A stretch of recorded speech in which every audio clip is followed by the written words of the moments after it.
Greetings everyone and welcome to this video. In this video I will share multiple tips and tricks and how to set things up. The video has been split in parts and I will put timestamps in a video description depending on the topic that's being discussed. Note that I am not a pro in this game. Perhaps this information can help you progress quicker. I will also go over some additional features and a couple of events. Before I continue any further, keep in mind that some of the recordings have been salvaged from earlier videos and may be out of date but will still be useful. Also, I would like to note that this is the updated version 2. In this version some things have been removed and some things have been added so it can be used for everyone. As mentioned before, everything is split up into parts, and you are free to skip to any chapter you need. The timestamps as mentioned before can be found in the video description. In this version it will also be available for people that are not in the Guild Alliance for more transparency, and I hope this information is useful to you. We also put in the effort to transfer this speech to text so people from different countries can use translations from English to their language. Simply select a text and put it in a translator. Everything that is being said in this video is also marked so you know exactly which page belongs to what. For an example, P1 for page 1 to make it easier for you to understand. Note this information is only available for Guild members and the full text can be found on our Discord server. But keep in mind this is only for members. Because it is a lot of text, I may consider uploading the text file somewhere and put the download link below in the video description. And then you simply can use that to translate it. And that concludes the introduction. Let's move on to the video.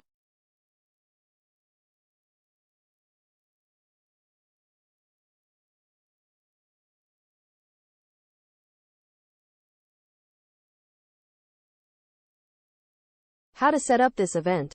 First we need to select a time. Only R5 and R4 should be able to set this up. Currently there are 3 times to choose from.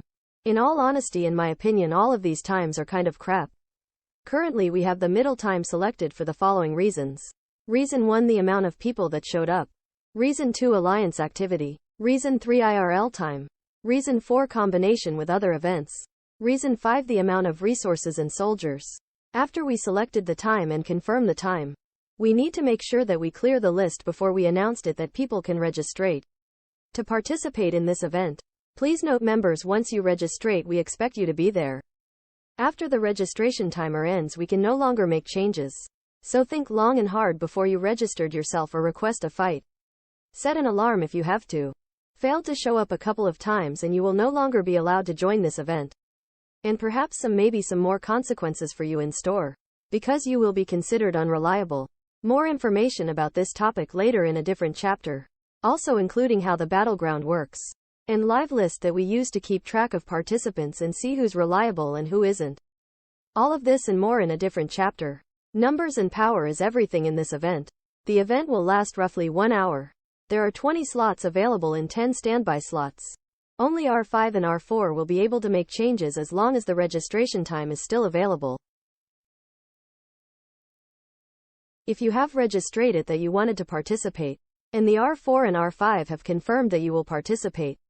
Once the battle starts and you participate you will earn points by capturing objects or collect them or kill the enemy. More information can be found on the event details. The more people participating the better. However, there are only 20 slots available and 10 standby slots to replace one of the 20 if they don't show up. Once you participated in this event you will earn points. You can use these points to buy some additional stuff from the store, which can help your progression. Regardless if you win or lose, any participant will gain some additional rewards. But to be honest, it's better if we win for better rewards.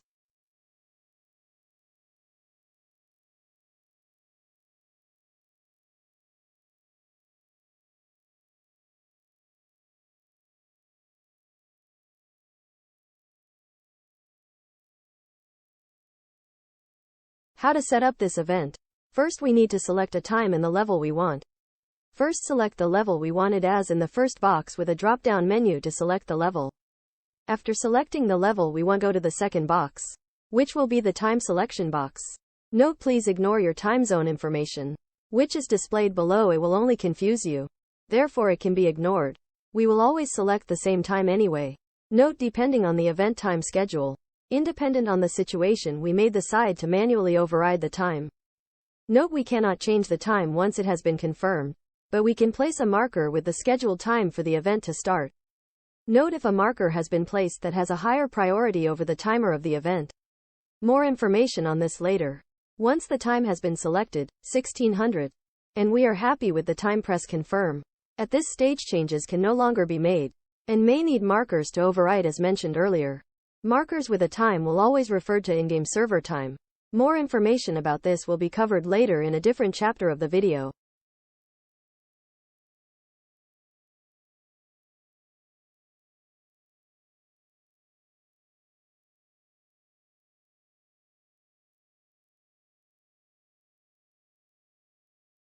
For this chapter we'll be covering a lot.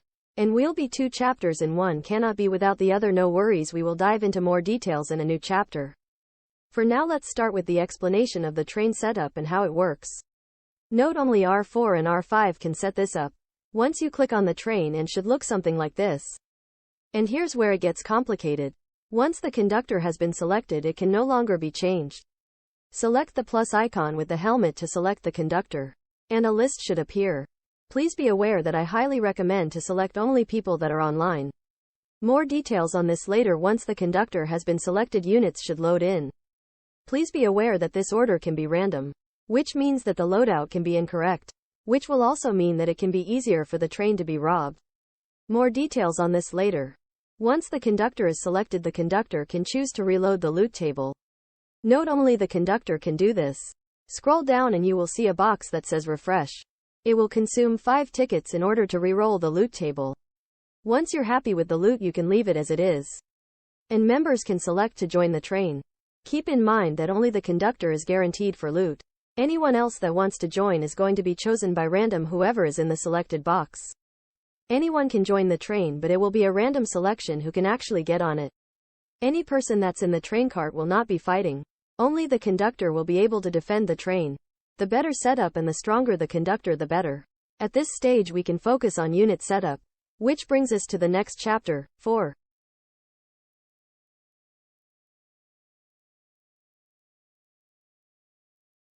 In this chapter I will be discussing how to set up the train. This information can also be used outside of the train. However, keep in mind that the train setup and your squat setup is not the same. And any changes you made to your squat will not affect the train or vice versa. Any changes you make to the train squad will not affect your actual squad. That is used for rallies and other stuff. The same goes for your road trucks. More details on this later. For now let's focus on the train setup. Whoever is selected as the conductor will have to set up the units. Preferably somebody that's online. Due to that it is a limited time to do so. As mentioned before, units can load in at random and need to be set up manually. Usually when a person is online that got selected and they have preset at their units correctly. It should load the correct order, but only if they have done it before and save their setup. Note this will not happen if they're offline because they cannot read their current loadout. No, I cannot guarantee if this is also the case for the online status. However, if they are online they can set it up immediately. As far as units are concerned you need to put the shielders first. And anything else second. More details and why later. You need to do this with all 3 squats in a train. You can even choose to swap the squats if needed, depending on which power you want first. Once you're happy with the position a unit setup you can save your setup. This setup should automatically load when you are selected as the conductor. Note you need to be online for this to work. Also note what I mentioned earlier. Automatic setup cannot be guaranteed. Always check your setup. After you finish the setup you are done. All you can do now is wait. That concludes this chapter.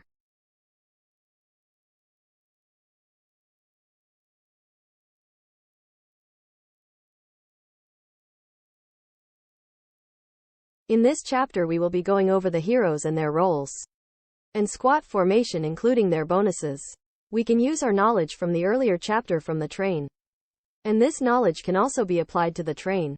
As mentioned before, you need to put the shield heroes first. These heroes will take the blunt of the attack first. And have more durability than the others. For example, more health and armor. But they have low DPS. The damage dealer have low armor and low health but do more damage, therefore should be placed in the back. If you're using a support hero we recommend placing them in the middle back lane. I recommend you do this for all squats. Regardless of what type of unit you use. Ground, air, ranged ground rockets. Depending on how many units of the same type are in the squad will grant you additional buffs. You can also use a combo. For example, 3 ground and 2 air. Keep in mind that some units are better against others. Even if they have the exact same power, you can still lose the battle. It is even possible to defeat a stronger opponent using this method. As long as your opponent is weaker against a certain unit, it is also possible for a blue hero to defeat a legendary one. As long as it has more stars and abilities available. It also depends on the level and armor that they have. As in equipment, more details on this later. As mentioned before, every hero has a unique role. For example, a shield, a explosion, or a medical cross. These are the current roles available. It basically speaks for itself. The shielders are the tanks as in the defenders. The explosion icon is for damage dealers. The medical cross is for support. When you open up your hero tab, you should see their designated roles. If you want a class specific, it can be sorted by the individual tabs. Most popular are ground units and rockets, because rockets are good for ground units. And ground units are good for air. And air is good for rockets. But not many people use air units. Yes, it may be true that you can get a higher power by using a mismatched unit setup, because they have been more developed and therefore have a higher power. However, you will miss out on additional buffs. And if all of your heroes are maxed out, you can still lose the battle. Due to this additional buff, a full set will grant you 20% increase, which can be quite a lot. But there's also a downside to it due to the additional increase. If the opponent takes the time to select the correct counter, it will balance each other out. To be honest, it will become very complicated relatively quickly if you really dive into it. But the majority will just send their units out, and the 20% may just be the edge you need. But keep in mind, if the opponent also has the 20% buff and you are weak against it, you will lose. So you need to ask yourself if the risk is worth it or not. If you want to play a safe, I would say go for a combo 2 to 3 combo. The buff may be less, but it's still worth it. Now that you know how to set up your units, I'll quickly go over how to set up your road trucks. When you click on your truck, you can choose to reroll the loot by using the tickets. By default, your units will load at random. Do not forget to set this up. Like the train, it will just load at random. Click the little yellow gear to change your setup. You can use the same method as we discussed earlier. Once you're happy with the setup, simply click the back arrow to return. I would also like to give some advice on this matter. Before you send them out, check the other trucks before you do so. You may get lucky and get some legendary loot, and you want to make sure that your best units will be in that truck. Once you're happy with the loot and unit, you can set them to go. And hopefully they will last longer. I wish you safe travels in this matter. That concludes this chapter. Stick around for the next chapter.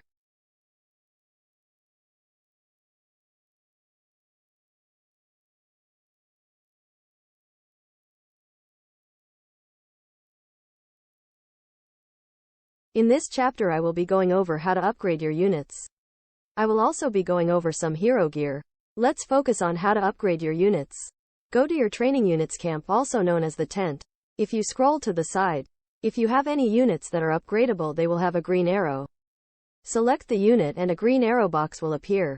By clicking on this green arrow button, it will select the upgrade option and your units will be upgraded to the latest tier. Keep in mind, I highly recommend doing this when all of your squats units are in. Note if the option is not available and may need to do some research before you are able to unlock it. It can also be that it's locked by another requirement, but it should let you know what it is. Or you simply do not have any units to be upgraded. As far as hero gear is concerned, some gear pieces are better than others. And this is purely based on my opinion. To start with, I would recommend you ignore all the gear that is below purple. Simply dismantle it to use the resources to upgrade to a higher tier. I would recommend to start with use purple gear. Once you have enough resources, you can try for a yellow gear. Also note that these two gear pieces have different buffs and stats. For example, the purple gear is good for PvE, but mainly for zombie fights. The yellow gear is good for overall heroes, and can basically be used for everything. However, they take quite a bit of resources and takes a while to craft. And it takes even more resources to upgrade. I would also recommend to equip your shielders first. Due to that, they take the blunt of the assault damage. The longer they stay alive, the more damage you can do. You can disassemble any old gear that you have, and combine the resources for a higher grade resource. You can also reverse this process. Currently there is no loss in resources by doing this. At least I haven't noticed any losses. Since I will be focusing on my shielders first, I will equip them with a shield gear, so they will be able to absorb more damage, because that's their main role. You could also craft a gun for them if you want to. But to be honest, I would highly recommend giving that to a damage dealer instead. Which I noticed I should do. I guess that concludes this chapter. Stick around for the next one.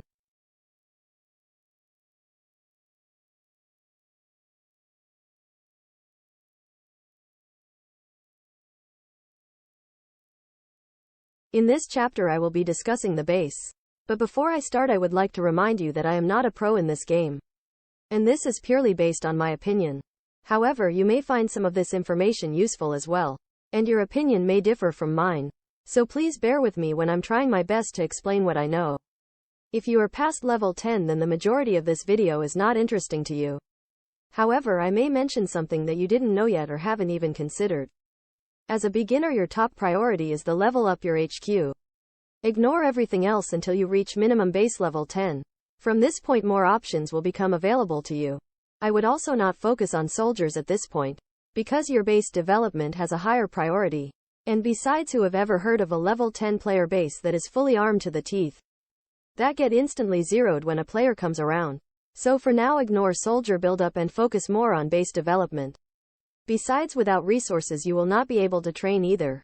Once you get in the range of 16 to 18 to 20, then I would recommend starting on your soldiers. Because at this level you will be able to participate in certain events. And by that time you should have the production resources ready to go. To resupply them after they get killed. Also note, adding decorations to your base will increase your power as well, and it will provide some additional buffs. And as I mentioned before, around 16 to 20. You can start prepare yourself for battle and war. Keep in mind this is only my opinion. Add those levels. I would also try to make sure that your hospitals and cannons are the same level as your HQ. Or at least as close as possible. The same goes for your training grounds. And drill grounds. These are pretty important for the war. The drill grounds will increase the capacity of soldiers they can hold. The higher level of the hospital, the more soldiers they can hold to heal. The higher level the barrack is, more soldiers you can train at one go. And it will also unlock a higher tier, the Alliance Center. The higher level it is, the more help you can get to receive the speed up your progression. And last, if you want, you can increase the squad grounds. However, I don't really see the urgency in it, due to it will only increase its movement speed. And personally I find that a low priority at the moment. But that's just me. As far as research is concerned, I would recommend to do development first. Until you reach that level limit, 16 to 20. At this stage things will really start to slow down. And now you will also have more time to participate in events. That concludes this chapter.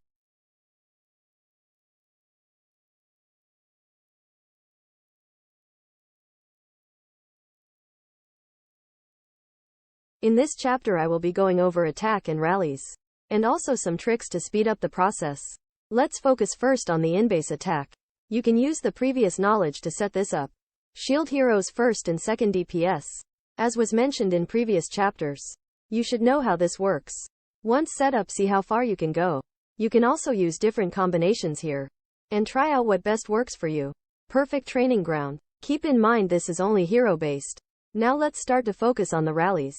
There's a couple of things we need to go over. So please pay attention. Depending on the target it will have different rules. For an example, PvE has different rule sets than PvP. This is also the case for events. At this moment we're doing PvE normal mode. Let's say rules set 1 normal mode. In this mode it does not matter on what you set the timer to. As soon it is full and populated and everyone is present, it will go regardless on what the timer is set on. More tricks on timer later. Also in normal mode PvE, it will not break your shield.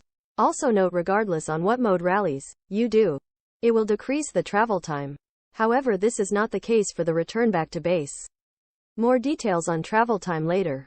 Normal mode will allow you to do as many as you want as long as you have energy. Note this is only the case if you're hosting it. Joining somebody else will not consume any energy, regardless on what mode you are in. That concludes rules set 1 normal mode. Let's go over rules set 2 event mode. In this mode the rules are different. For example, in event mode you will be limited to 1 rally per person with a minimum timer of 5 minutes. If the event is PvE based it will not break your shield. However, if it's PvP based it will break your shield. In this event mode, regardless if everyone is present or not, you will have to wait out the timer. For an example, the marshal guard event. Only 1 per person with a minimum timer of 5 minutes and you have to wait it out. Usually during events rallies like the marshal event, if a leader or officer is present, you will gain an additional buff if they are the hosts. R5 is 5% boost and R4 is 2.5% boost. But only if they are the hosts. However, since they are limited to only one, we will appreciate it if other people also hosts. Due to that, some of us has 4 squats to use. And since we can only host one, that leaves us with 3 that do nothing. Order simply not enough space for other people to join. As far as the martial guard event is concerned, the more the better. Now with that out of the way, let's focus on the rules set 3 PvP mode. In this mode there's a different rules set yet again. In this mode, regardless of what you do, it will break your shield. Even if it's a fake rally. And you will receive a debuff that prevents you from shielding for a X amount of time. Also note this is the same case if you do single attacks. Other than that, the PvP mode rules are basically the same as the event mode rules. So that basically concludes the rules for the different modes. Let's talk about attacking without rallies. Also known as single attack.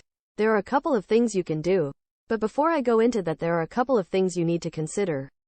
Am I breaking the alliance rules, yes or no? Is my target stronger than me, yes or no? Is it PvE or PvP, player versus environment, or player versus player? Once you have the answers to these questions, you can consider, will I attack or not? Let's say we have permission to attack the target. If it's a base that's not in an alliance and it's a player, you will enter PvP mode, which will prevent you from shielding for a X amount of time. Once the attack has landed, you can immediately attack again as long as you have the energy for it and units. It may not always be the wise decision to do so though. But it's your choice to make. The same goes for PvE targets such a PvE base. This will not be the case if it's a single target monster. It's either dead or too strong. If you're attacking targets that are far away, there is a quick trick to speed up the travel time. There are a couple of things you can do here. You can either teleport to the location, or you can send your troops in a nearby resource node, because resource nodes have a faster travel time than attacking a target. Another trick to go home quicker is to ask if somebody can make a rally for you. However, you will require to have at least some units. Joining a rally will significantly increase your speed to go there, which is a nice trick to know. I guess that concludes this chapter.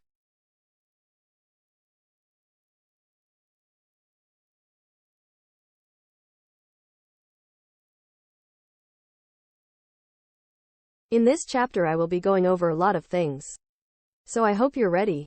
Let's start with chat and where to find things. It's basically a no-brainer, to be honest. However, there are definitely some tabs you need to check out, especially if you are a new member. Open up the chat and check the top. You will find a couple of tabs there. Currently our main focus is going to be chat and alliance announcements. But especially the alliance announcements. Due to that, you will be able to find important information here. Like the alliance rules, for an example. If it does not fully display as you see here, simply close the chat and try again. And it will probably show up now. As you can also see. Scroll all the way down to see the start. And go from bottom to top. You will notice the first message will be the alliance rules. I will also read them out for you. Rule 1. Do not start a war without permission. Rule 2. Do not create trouble for the alliance. Rule 3. Do not start events without permission. Rule 4. If there is a problem, contact R4 or R5. Rule 5. Do not attack other alliances, note, without permission. Rule 6. 3 days offline equals auto kick.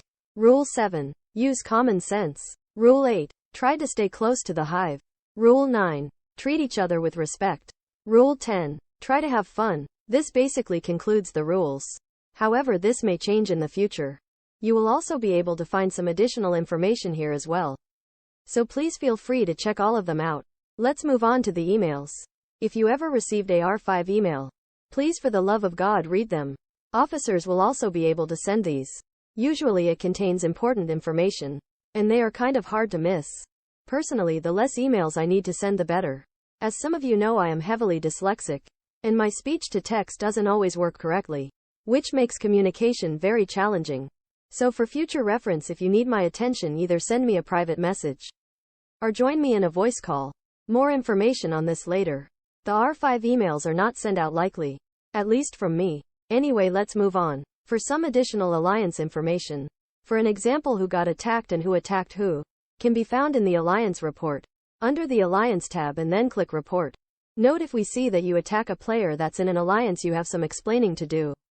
Also note attacking mining nodes and trucks will not show up in this log. And is also allowed. So you don't have to worry about it. We only step in if it's a direct attack on a base.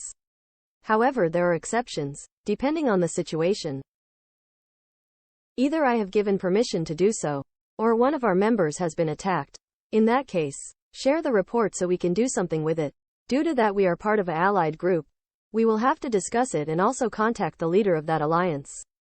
Depending on the situation, we either get the green light to take action, due to it has been approved by the allied forces, or if I approve it myself, depending on who we facing, and also depending on the situation, we will either side to burn the guilty one, and leave everyone else alone, or we go on a hunt, which means that entire alliance is food for us, but only if I approve it and every person in that alliance is allowed to be burned and killed. There are some additional exceptions though. For example, due to a war event, every player with a red nameplate including red letters are marked as invaders, and you are free to do what you need to do, and you have permission to burn them, but only those that have been selected to be enemies. For an example, due to the Versus event and the Capital War. Also keep in mind we do not attack players from our own server, unless they are without an alliance.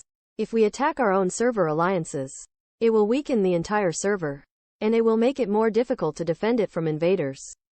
This is also one of the reasons why this rule is in place. I know some of you are itching for a war and a fight, and probably think but it's a war game, and you are indeed correct. But you need to ask yourself who are you fighting, because fighting your own server will only weaken it, therefore you will have lower rewards. And besides, there is a war every weekend. Save your strength and go all out in the weekend. Also note that donating to the Alliance research will help everyone. You will gain some additional points if you go for the ones that is recommended. With these points you can buy stuff in the Alliance shop. Which brings me to my next point. As I mentioned before, every weekend there's a war. Due to two events, Capital War event and Versus event. Make sure you are prepared. As I mentioned before, you can buy some stuff in the Alliance shop. For an example, shields and teleports, and it's not that hard to get the points. You have an entire week to get them.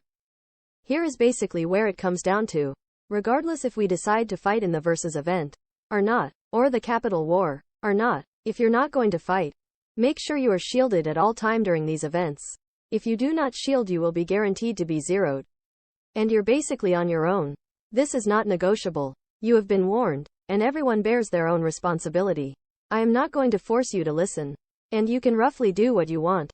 However, every action has consequences and everyone is responsible for their own safety. All we do is giving you a heads up and guiding you. And if you refuse to listen, then it will be your own fault. We also encourage people, if they do not know what to do or if they have questions, to speak up. Even if we have a disagreement, you are entitled to your own opinion. But so am I. Treat each other with respect. And it's okay if you do not agree with something. You are free to voice your opinion. And if you have an idea or plans, or an opinion on the matter, we will be willing to listen and perhaps consider it, as long as it's been done in a diplomatic manner. If worst comes to worse and you're really unable to communicate with a certain person due to an incident, you can always use the mute button, also known as the block button. I understand we all can have a bad day from time to time. But also keep in mind that we do not deserve it to receive your wrath.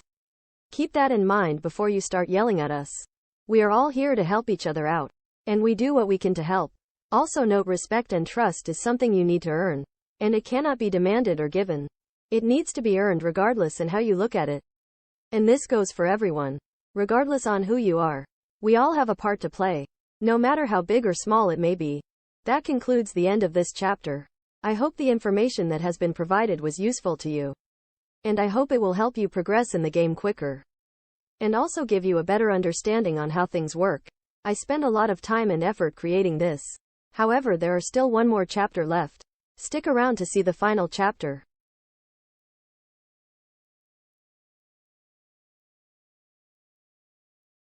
Welcome to the final chapter for the time being. In this chapter I will be going over the Desert Storm Battleground. DS for short. I will also be going over the system that we're currently using and may help other alliances to maintain and track their progression. Can also be used for other events. More details on this topic later. So let's start with an overview of the entire map. Please ignore the black line. It didn't quite fit on my screen.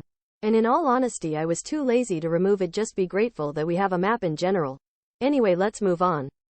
As you can see, there are multiple structures with different numbers on the map. Each building will have a different number and will also grant you a different buff as well, and some structures will not be available at the start and will appeal at a later time during the battle. This entire event lasts roughly 1 hour, and any soldiers that you lose will not be gone forever. As soon as the event ends, all your soldiers will be returned to you. So make sure before the battle starts that you have maxed out your unit count. Also note, the more participants the better. Keep in mind there's only space for 20 people in total, as was mentioned in the previous chapter. Chapter 1. When the battle starts and you are able to enter the battleground, you have about 5 to 10 minutes to prepare. After this time, to standby sign-ups will be able to join if there is space. When you first teleport into the zone, you will be in a special safety zone box. If you really want, you can operate from this box and your base will not be able to get attacked or hit in this box. But your travel time will be pretty big and long, so it's better to just teleport. As soon as you leave the box, you will be able to be attacked. Also keep in mind you can teleport as much as you want, but there is a cooldown on it. As mentioned previously, depending on what building we have, we also grant a different ability, buff, for an example faster healing or more attack power, etc. The more buildings we have, the more points we get. However, the enemy team will do the exact same thing. As also mentioned before, some buildings are more valuable in points than others. But some buildings are more valuable than others, so it really depends where your higher priority is. So keep in mind you need more points than the enemy team in order to win this event. But if you run out of soldiers, that you won't be able to fight anymore. So you also need to make sure that you're able to heal some of them to continue the battle. For example, the oil reef has a 3000 points per minute, and has been considered a high priority. Due to that, it has a high point counter. Even though the hospital has an only like 1800 point. You still need them both due to without soldiers you can't fight, so you need a hospital to heal your soldiers or at least reclaim some of them. You can also choose to heal them manually, but it will cost you a crap ton of resources and time. Once you enter a building, you will see a bar filling up. Once it's fully charged, it's captured. From this point you can recall your troops or leave them. Keep in mind, if you choose to teleport, your soldiers will be returned to you. Once the building is captured, you will see AP counter counting up with crates. This is also the case if the enemy is owning the building. Once it has been taken over, it will drop that amount of crates around the building. It is one of the highest priority to capture these crates as soon as possible. You can gather them with your airplanes, also known as your scouting planes. Note, not your unit squad. At this point, each alliance has their own strategy on how to handle things, on which one to capture first, or if they decide to annihilate the enemy first and then capture. And I will not be going over those tactics. Depending on what your leaders decide to do, just simply follow their instructions if they have any. And you will do just fine. Halfway through the battle, more buildings will be appearing and will be unlocked. For example, the center free buildings will be unlocked, and the oil mining nodes will be also appearing. But usually during this time the majority of finding is over, due to that not many people have many soldiers left. And the majority of people are focusing on harvesting from the mining nodes, due to the barely have any soldiers left to actually do anything in battle. However, some people are still fighting depending on how their strategy is used, so make sure you are aware of that.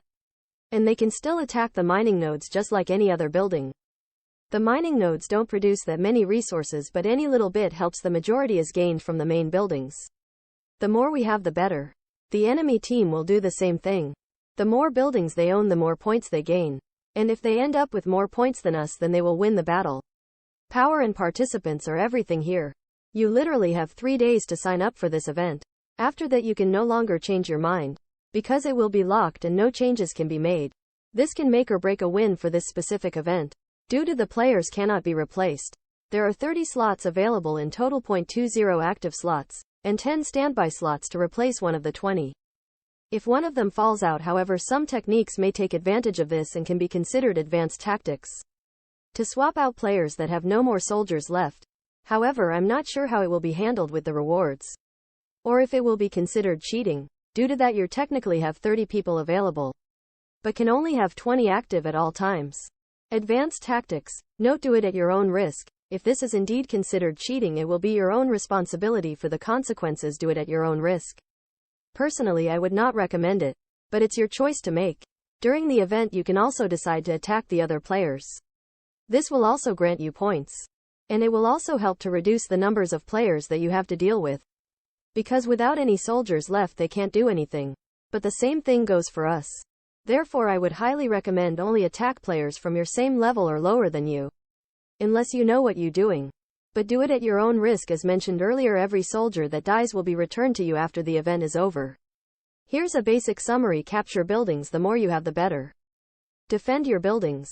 Kill the enemy. Gather crate resources when available with scout planes. Hold out as long as you can. And if you literally have nothing to do, then go grab and get her some resource nodes. That's basically what it comes down to. The more you have, the more points to score. That basically concludes the battleground.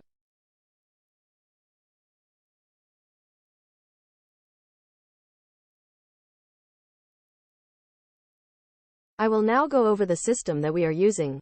Don't worry, I've already set it up a demo list for you to see. Here I will explain how it works and how this system is being used for the Desert Storm event. This type of system can also be used for other things. Currently we are using Google Spreadsheets. But you can use a different system if you prefer. But for this video we're using Google Spreadsheets. The list is roughly self-explanatory. We have multiple boxes to fill in and add additional information.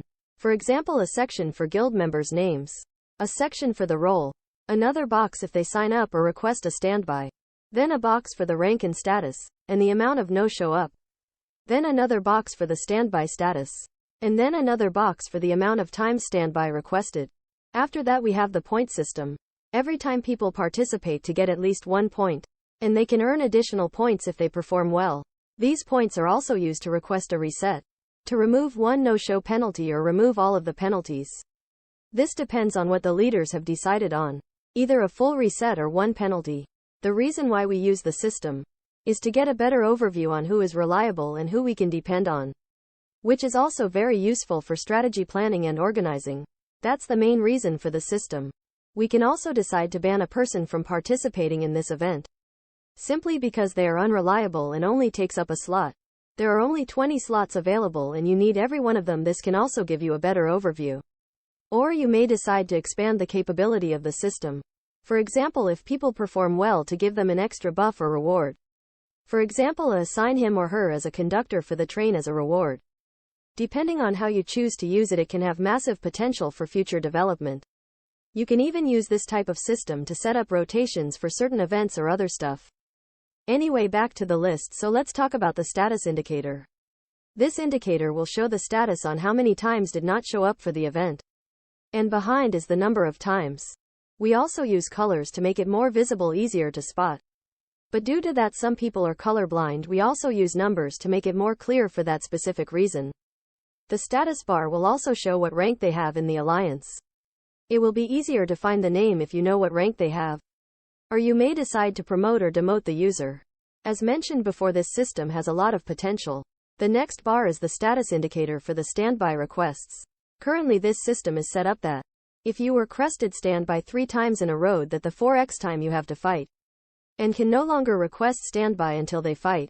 After they have fight, the standby status indicator will reset. The status bar will also indicate what place they have in the event. For example, first place, second place, third place. Keep in mind you will require to make screenshots 5 minutes before the game ends. Due to that we are unable to view the list after the event is over. As in no participants list after the event is over. This may change in the future. Let's move on to the next box. In this section we can write down how many points somebody has. Every time people participate they get 1 point each. These points will keep counting up until they're being used to reset penalties. Or for another system, for example a reward system. Exchange an X amount of points for an additional reward, for an example. Let's move on to the next box. In this box we can select how many reset points people have. In our system 10 participant points will equal 1 reset point, therefore it will consume 10 participant points to gain 1 reset point. As mentioned previously, this reset points can be consumed to reset. Let's move on to the next box. This box is the penalty box. Currently this penalty system is set up for not showing up on time and not showing up at all. When you show up late after a certain amount of time you will get 1 penalty point. Once you have 5 penalty points you will get a 1 no-show point. But if you do not show up at all you get 1 penalty point and 1 no-show point. Once you have free no-show points you are banned from the event. And you will no longer be allowed to participate. Unless the leaders and officers decide otherwise. Once you have 2 no-show points I would highly recommend consuming 1 reset point. But it's better if you don't need to do that at all. Keep in mind this is only used to see who's reliable and who isn't. And the only consequence it may have is that you're no longer allowed to participate. Or you will simply not be selected. Power and numbers is everything in this event. And you need every slot available as mentioned earlier, and you want to make sure that you only invite people that actually are reliable. And if you have a very busy alliance, you can also use this system to rotate people. If you have like 40 or more people that want to participate. Once you have a better overview, you can simply make your choice on that. That's basically what this list is for. Therefore, you can also use it for strategy and assign people accordingly. Let's move on to the next box. In this section, we can add additional information. For example, if somebody did not show up and has a valid reason why he didn't show, we can add that additional information here. If we've redeemed that it's a valid reason why they didn't show, we can decide not to give out any punishment due to that they had a valid reason. For example, I've been in a car accident, which is a valid reason. Oh, sorry, I overslept. That is not a valid reason. You should have set an alarm or take better care of yourself so you don't oversleep in general, which was due to that you didn't get enough sleep, which we will consider your own responsibility. Therefore, we cannot redeem this a valid reason, and therefore will get punished with a negative point. These are just examples. You can also decide to add additional boxes for more info. For an example, how many times did they come up with an excuse? But personally, I think that's pushing it a little bit too far. But if you really want to know, since this list resets every week, we can also just look back on the last previous weeks to see what's going on. And because of that, we can also verify the points that have been given. Let's move on. In this section, you can registrate the player name and the box next to it the role that they have been assigned to, which makes it easier to come up with a plan on who to pick and bring along. For example, the last day of the sign up, the leaders will be able to see who signed up and who didn't, and put it in the list here in this section. And from there they can select who they want to bring along and set up a prime group, and perhaps later rotate it in next week. Once they enter the Desert Storm event, everybody knows what to do with their assigned roles, and all they have to do is focus on that specific. They can even get assigned a leader that will guide them in that specific role. Consider it a class leader, but since there are only 20 participants, it shouldn't be necessary. Depending on what strategy is used, simply follow the instructions of your leaders and you should be fine. Let's move on to the sign up bar.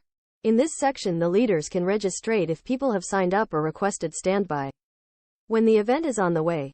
Depending on your preference, you can make screenshots and update a list later to see who's actually there and who is not. Personally, I make screenshots in a certain interval to see who's actually here. Or you can choose to record the whole thing and then simply look back to see who was there and who wasn't, and then go from there. After the event, you can assign the points. And after the event is over and you're done with the points, you can decide to digitally print it in a PDF file. And then you can post it or share it on Discord if you want, or another platform. That basically concludes the explanation of this list. As mentioned previously, this type of system has a lot of potential, but it completely depends on how it's used. I hope this information was useful to you all. Thank you for watching and hope to see you all in the next one.